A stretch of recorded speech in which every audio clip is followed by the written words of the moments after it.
Hello friends, welcome to Sivakami kitchen. என்ன செய்கிறோன்னு பார்க்கலன்னா, rose water எப்படி நம்ம ரெடி பண்ணுறோன்னு பார்க்கலாம். ரோஸ் வாட்டரை நம்ம எல்லாரும் முகத்துக்கு தான் யூஸ் பண்ணுவாங்க, தலைக்கு போடுறதுக்காக யூஸ் பண்ணுவாங்க.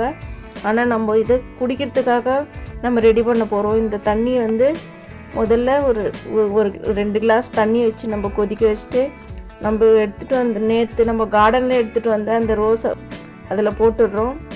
ரோஸ் கொதிக்கும்போது அது கூட நம்ம 2 ஸ்பூன் பனங்கற்கண்டு போடுறோம், 1 ஸ்பூன் சோம்பு, 1 ஸ்பூன் சீரகம், ஒரு இஞ்சி துண்டு ஒன்று போட்டு அதில் நம்ம நல்லா கொதிக்க வச்சுட்டு ஆறின பிறகு அதை நம்ம எடுத்து வெடிகட்டி குடிக்கும்போது அந்த தண்ணியை நம்ம குடிக்கிறதுனால நம்மளுக்கு வயிற்றுக்கு நல்லது ஒரு குளிர்ச்சியை தரும்.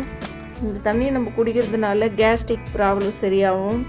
செஸ்ட் பெயின் இருக்கிறவங்க இந்த தண்ணியை குடிக்கலாம்.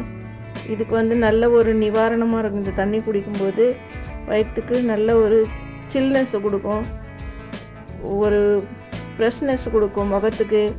அதனால் உங்களால் முடிஞ்சால் நீங்கள் வாரத்துக்கு ஒரு முறையாவது இந்த தண்ணி நீங்கள் வச்சு குடிச்சு பார்க்கலாம். இல்லை பார்த்த பிறகு எனக்கு கமெண்ட்ஸில் சொல்லுங்கள்.